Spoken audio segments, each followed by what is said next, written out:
आप सभी का आज के सेशन में बहुत बहुत स्वागत है। और ये रहा आज के सेशन का ये पहला प्रश्न। ज़रा खुद से सॉल्व कीजिए और फिर देखिए यहाँ पे दिया हुआ है कि a इज इक्वल टू, यानी एक सेट दिया है। और कैसा सेट है ये भाई? आर्डर्ड पेयर वाले एलिमेंट्स का सेट है। और b को जब आप देखते हैं तो ये भी आर्डर्ड पेयर वाले एलिमेंट का सेट है। और दूसरी कंडीशन दिया है कि y इज इक्वल टू, यहाँ पे दिया है e की पावर x और x बिलोंग्स टू r। यहाँ y is equal to e की power minus x, x belong to r। ठीक है। और तब पूछना चाहता है कि इसमें से कौन सी बात सही है। अब यहाँ पे आप ऑप्शन के हिसाब से आइए। यहाँ पे आप जब देखते हैं कि a intersection b is equal to 5, इसका मतलब क्या कहना चाहता है कि a और b में कोई कॉमन एलिमेंट नहीं है ना। अच्छा, अगर आप यहाँ y इज इक्वल टू देखते हैं तो y is equal to e की पावर x है, यहाँ y is equal to e की पावर माइनस x। इसका मतलब कि e की power x is equal to e की पावर माइनस x। ये एक इक्वेशन बन रहा है और ये x को कह रहा है कि ये r में बिलोंग कर रहा है। तो अब आपको सोचना है, हीट एंड ट्रायल करना है कि क्या r में कोई ऐसा एलिमेंट है, क्या r में कोई एक भी ऐसा एलिमेंट है जो इस इक्वेशन को सेटिस्फाई करता हो, जो इस इक्वेशन को सेटिस्फाई करता है। तो आप कहेंगे कि हाँ जी, जीरो तो है बिल्कुल। जब आप यहाँ जीरो रखेंगे तो देखिए आप यहाँ भी जीरो पा जाएंगे, यहाँ भी जीरो पा जाएंगे, तो ये 1 1 हो जाएगा, सेटिस्फाई करता है। यानी कि जब आप x की वैल्यू जीरो रखते हैं तो जो y का मान है वो 1 आता है। ये आर्डर्ड पेयर a में बन जाएगा। और b में भी वही बात हो जाएगी कि जब x इज इक्वल टू 0 रखते हैं तो y इज इक्वल टू 1 आ जाता है। तो कम से कम एक एलिमेंट तो मिल रहा है कॉमन। तो यहाँ से ये बात तो सही नहीं है, ये बात सही नहीं है, ये बात सही है कि a intersection b is not equal to 5, 5 तो नहीं होगा। तो ये बात सही हो गई, कम से कम ये बात सही हो गई। तो बाकी आगे आपको सोचने की ज़रूरत नहीं है। आल्दो अगर इनके बारे में भी आप जानने की कोशिश करना चाहते हैं तो आप यहाँ पे e की पावर x और e की पावर माइनस x का थोड़ा सा ग्राफ की स्टडी कर लीजिए और तब आपको बात समझ में आ जाएगी। तो ये इसका ऑप्शन सही है ना। तो चलिए बढ़ते हैं अगले प्रश्न पे। तो देखिए ज़रा इस प्रश्न को, क्या है, आसान ही प्रश्न है, फिर भी आपको थोड़ा सा अपने कंसेप्ट को बेहतर और प्रगाढ़ बनाने के लिए बहुत ज़रूरी है। कहा है कि a और b कोई दो सेट है और आपसे ये जानना चाहता है, ये a यूनियन b के a के साथ इंटरसेक्शन जानना चाहता है, ये जानना चाहता है ना। तो अगर आप यहाँ पे a यूनियन b की बात करें, थोड़ी सी बात इसको आप वेन डायग्राम के माध्यम से अच्छे तरीके से समझ सकते हैं। ये आपका a है और ये आपका b है। अच्छा, यहाँ पे सबसे पहले ब्रैकेट वाली की बात करते हैं कि जब आप a यूनियन b कहते हैं, इसका मतलब तो ये है, ये पूरा पार्ट है, ये हो गया आपका a यूनियन b, हरा वाला है ना। और a यूनियन b के साथ आपको इंटरसेक्शन लेना है, इंटरसेक्शन लेना है a का, ठीक है। और ये पूरा पार्ट कवर कर रहा है ना।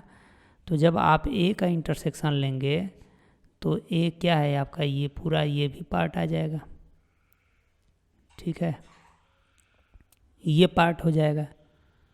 इसका मतलब कि इसमें a तो शामिल है, ये है, तो ये वाला पूरा पार्ट आपका हो जाएगा, ठीक है ना। तो ये आंसर आपका सही हो जाएगा। अच्छा, ये अच्छा ज़रा इन पे बात कर लेंगे। अगर ये b कहता तो b कहने का क्या मतलब है, ये इसमें a का ही कुछ ही हिस्सा ना आता जी, पूरा थोड़े ना आता। जबकि ये a यूनियन b के साथ, तो आप यहाँ भी देख सकते हैं कि ऑलरेडी a यूनियन b में a तो शामिल है, ये है। तो इसमें ये जहाँ सेट बनेगा इसमें a का पूरा पार्ट शामिल है, तो इसी के साथ तो ये a इसके साथ कंबाइंड हो जाएगा, तो ये आपका a ही मिलेगा। और ये b का तो कोई सवाल ही नहीं है। और ये कम्प्लीमेंट का मतलब क्या है, ठीक है। तो ये आसान ही क्वेश्चन है, तो ये वाला आपका आंसर सही हो जाएगा। आइए बढ़ते हैं अगले प्रश्न पे। तो ये रहा अगला प्रश्न, ज़रा इसको आप करिए, देखिए क्या है। यहाँ भी 3 सेट दिया हुआ है, ए बी सी, और यहाँ पे कुछ कंडीशन है। कहा है कि A union B is equal to A union C, पहली कंडीशन। फिर कहा है कि and A intersection B is equal to A intersection C, ये पूरी कंडीशन है। ठीक है, इसका मतलब कि आप क्या देखते हैं यहाँ से, अगर यहाँ से बात करेंगे तो ये कह रहा है कि ए यूनियन बी, चलो कोई बात नहीं है, ए यूनियन बी। अच्छा, ए यूनियन बी में ए तो शामिल रहेगा ही रहेगा, यहाँ भी ए शामिल है। अच्छा, ये बराबर हो गया ए यूनियन सी के, तो ये तभी बराबर हो सकता है ना कि जब बी और सी में रिलेशन हो, बी और सी में रिलेशन। और कैसा रिलेशन है, ये बराबर होना चाहिए। यहाँ भी जब आप आते हैं तो यही बात ये कहना चाहता है कि जब आप ए इंटरसेक्शन बी कह रहे हैं और इधर भी ए इंटरसेक्शन सी कह रहे हैं, तो देखिए आप यहाँ भी ए है तो यहाँ भी ए है, इसका मतलब कि ए दोनों बगल शामिल है। तो ये सी और बी में क्या रिलेशन है, यही रिलेशन आपको ढूंढने की ज़रूरत है। यानी कि बी और सी में रिलेशन ढूंढना है, बाकी किसी में नहीं ढूंढना है। और यही रिलेशन है कि ये तभी संभव है जब बी और सी बराबर होंगे। ठीक है, तो आइए आगे बढ़ते हैं, देखते हैं अगले प्रश्न की तरफ।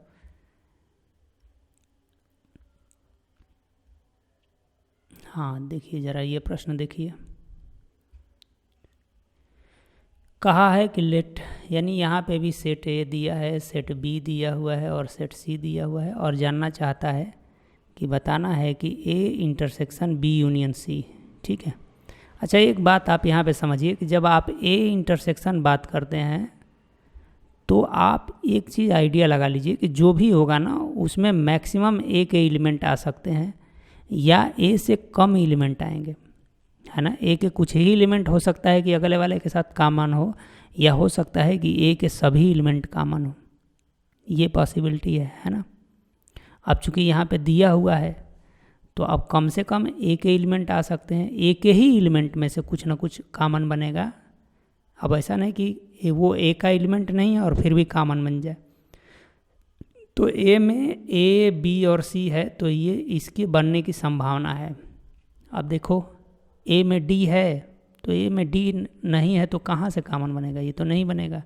ए में डी नहीं है, कॉमन कहाँ से आएगा, ई नहीं है, कॉमन कहाँ से आएगा। बाकी और चेक करने की कोई ज़रूरत नहीं है, ये वाला आपका आंसर, क्योंकि 3 आपने गलत कर दिया ना।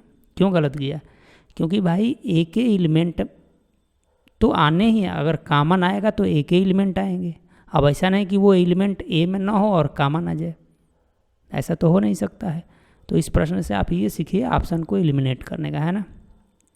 क्योंकि डी ए में नहीं है तो ये नहीं हो सकता है, इसमें भी है, ई भी नहीं है, तो यही होगा। और ना करके आगे देख लेना इसको, कोई बात नहीं है ना। चलिए आगे बढ़ते हैं, अगले प्रश्न की तरफ बढ़ते हैं और देखते हैं कि ये क्या है। ज़रा सा देखिए इस प्रश्न को, थोड़ा सा अपने दिमाग को भी आपको लगाना है, प्रैक्टिस करने की ज़रूरत है आपको भी। कहा है कि if A and B are sets, कोई बात नहीं है, तभी से यही बात कर रहे हैं कि ए बी सी सेट है। और कहा है कि then A intersection B difference A. ठीक, यहाँ भी वही कहानी आप कह सकते हैं कि चूँकि अगर कोई भी इंटरसेक्शन में आएगा तो ए के ही एलिमेंट आएंगे, इसमें ऐसा थोड़ा नहीं कि बी का पूरा पूरा एलिमेंट आ जाए, है ना, क्योंकि ए के एलिमेंट तो आने ही हैं।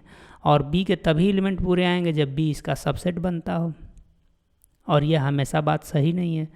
तो ये बी नहीं हो सकता है, अगर आएगा तो पूरा पूरा ए आएगा, नहीं तो नहीं आएगा, है ना। तो चलो इसको वेन डायग्राम से आप कर लीजिए, ये आपका ए है और ये आपका बी है। सबसे पहले इस ब्रैकेट की बात कर लीजिए आप। ब्रैकेट क्या कह रहा है कि बी डिफरेंस ए निकालना है, यानी बी के वे एलिमेंट लेने हैं जिसमें ए शामिल नहीं है, तो आपका ये हो जाएगा बी डिफरेंस ए। जब आप बी डिफरेंस ए की बात करेंगे तो ये हरा वाला हो जाएगा बी डिफरेंस ए। और इसके साथ आपको इंटरसेक्शन लेना है किसका, इसका ए का।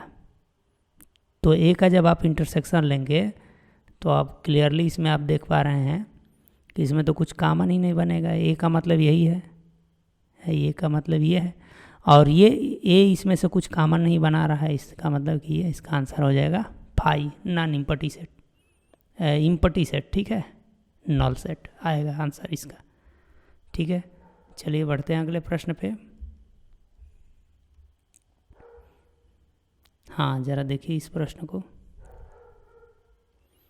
कहा है कि if A and B are two sets, चलो कोई बात नहीं है, और कहा है कि ए इंटरसेक्शन, आगे दिया है कि ए यूनियन बी का कॉम्प्लीमेंट, ये डैश लगा है, ठीक। तो आप डायरेक्ट यहाँ चाहें तो डी मॉर्गन्स थ्योरम को अप्लाई कर लीजिए। जैसे ही आप डी मॉर्गन्स थ्योरम को अप्लाई करेंगे तो ये कॉम्प्लीमेंट को अंदर ले जाइए, ब्रैकेट हटाइए, तो कॉम्प्लीमेंट अंदर यदि आप लेके जाते हैं, है ना, या यहाँ पे अंदर ले जाने की बात करेंगे तो थोड़ी सी आपको प्रॉब्लम भी हो सकती है, आप अंदर भी ले जाके सॉल्व कर सकते हैं, और नहीं तो आप यहाँ सीधा सीधा सा क्या बना लीजिए, वेन डायग्राम, वेन डायग्राम बनाइए। ये ए हो गया, ये बी हो गया, ये ए और ये बी। ए यूनियन जब आप बी की बात कर रहे हैं तो देखिए ए यूनियन बी, ये है आपका पूरा वाला पार्ट ए यूनियन बी, और इसका कॉम्प्लीमेंट लेना है तो ये यूनिवर्सल सेट हो जाएगा। कॉम्प्लीमेंट का मतलब है ये बाहर बाहर, ये आ गया ब्रैकेट वाले को जब आपने सॉल्व किया तो क्या मिल गया, ये पूरा बाहर बाहर, ये क्या है हरे रंग से जो मैंने अभी एक किया है, तो ये है ए यूनियन बी का कॉम्प्लीमेंट, और इसको ए के साथ इंटरसेक्शन लेना है। यहाँ पे देखिए ए क्या है भाई, ये वाला पार्ट है, ये ए है, ये आपका पूरा ए है ना। तो अब देखिए क्या यहाँ पे कोई कॉमन बन रहा है, कुछ नहीं कॉमन बन रहा है, इसलिए ये वाला आपका आंसर हो जाएगा, ठीक है। चलिए बढ़ते हैं अगले प्रश्न पे। छोटे छोटे प्रश्न हैं, कोई बात नहीं है, इनसे भी कुछ ना कुछ सीखने को मिल ही रहा होगा, और सीखना ही तो हमें चाहिए, कम से कम हमारे जो कॉन्सेप्ट हैं वो रिवाइज हो जाएं। अच्छा यहाँ पे इस प्रश्न को ज़रा देखिए, यहाँ पे यूनिवर्सल सेट दिया है, ए भी दिया है, बी भी दिया है, और यहाँ पे पूछ रहा है कि आपको बताना है ए इंटरसेक्शन बी कॉम्प्लीमेंट। अच्छा जब आप ऐसा देखते हैं तो आप तो एक बात तय कर लीजिए कि उसमें कम से कम ए के एलिमेंट होंगे, कम से कम यानी मैक्सिमम एक एलिमेंट हो सकते हैं। और यहाँ पे जब आप बी कॉम्प्लीमेंट देख रहे हैं तो बी कॉम्प्लीमेंट क्या है, बी कॉम्प्लीमेंट क्या है, तो यहाँ पे अगर आप देखेंगे तो 6 और 7 को छोड़ के, 6 और 7 को छोड़ के जो भी एलिमेंट है वो सब बी के कॉम्प्लीमेंट है। 6 और 7 को छोड़ दीजिए, इसमें से भी 6 और 7 को क्या कर दीजिए, हटा दीजिए, तो जो बाकी बच रहा है वो सब बी का कॉम्प्लीमेंट है, ठीक। अब देख लीजिए कि बी का कॉम्प्लीमेंट है तो इसमें ए के साथ इंटरसेक्शन लेना है, तो ए तो आएगा ही आएगा, ए तो आएगा ही आएगा, इसलिए ये वाला आपका हो जाएगा, है ना, बात समझ में आ रही होगी। तो ये इस तरीके से आप यहाँ पे आ सकते हैं, चूँकि यहाँ पे दिया हुआ है ना। देखिए जब आप बी के कॉम्प्लीमेंट की बात कर रहे हैं तो बी के एलिमेंट को छोड़ के, बी के एलिमेंट को छोड़ के सब, बी के एलिमेंट को छोड़ के सब, तो बी का एलिमेंट ये वाला है तो इसको छोड़ दो, तो यूनिवर्सल सेट में ये सब आ जाएंगे, और इसी यूनिवर्सल सेट का ये हिस्सा है ए, है ना, और ए का कोई भी ऐसा एलिमेंट नहीं है जो बी, यानी ए और बी बिल्कुल डिसजॉइंट है, तो ए के साथ इंटरसेक्शन लेंगे इसके कॉम्प्लीमेंट का, तो आंसर आ जाएगा ये, ठीक है। चलिए आगे बढ़ते हैं और देखते हैं कुछ और प्रश्न, और ये प्यारा सा क्वेश्चन है, ज़रा देखिए ज़रा इसको। कहा है कि if A is any set, और देन आपसे पूछा है कि इसमें से क्या बात सही है, कौन सी बात सही है ना। तो ए कोई भी सेट है और उसका कॉम्प्लीमेंट के साथ आप क्या कीजिए, यूनियन ले लीजिए, तो क्या आएगा। एक बात समझ लीजिए, आप इस तरीके से डायग्राम बना के समझने की कोशिश कीजिए। ये आपका ए है, अच्छा जब आप इसके कॉम्प्लीमेंट की बात करेंगे तो ये बाहर बाहर वाला है, ये बाहर बाहर वाला है ना, ये कॉम्प्लीमेंट है। और देखिए एक बात समझिए कि जब आप एक ये ऑप्शन के हिसाब से आपको जाना है क्या ये ऑप्शन सही है। जब ए का यूनियन लेंगे इसके कम्प्लीमेंट के साथ तो ये पूरा ए और ये कम्प्लीमेंट यानी यू मिलना चाहिए, तो ये फाई दिखा रहा है, ये बात सही नहीं है और ये बात सही है ना। यहाँ पे क्या ए इंटरसेक्शन कम्प्लीमेंट ए लेंगे तो ये बात फाई आएगी, है ना, ये इसके स्थान पे फाई आएगी, तो हमारा तो आंसर ये है। ठीक है, तो आज के सेशन को यहीं पे विराम देते हैं और फिर मिलेंगे आपसे अगले सेशन में। और मेरे साथ अब तक बने रहने के लिए आप सभी को बहुत बहुत धन्यवाद। यदि मेरा वर्क आपको पसंद आ रहा है तो प्रत्येक वीडियो को यदि आप देख रहे हैं, यदि लास्ट तक देख रहे हैं तो लाइक का ऑप्शन आपके सामने है, आप लाइक ज़रूर करें। ठीक है, और हो सके तो वीडियो को शेयर करें, सब्सक्राइब तो कर ही लेना है और ये आपका सहयोग रहेगा। और होता क्या है इससे कि जैसे ही आप लाइक करेंगे तो थोड़ी सी ये वीडियो ज़्यादा लोगों तक पहुंचेंगी और ज़्यादा लोग इससे जुड़ेंगे। धन्यवाद।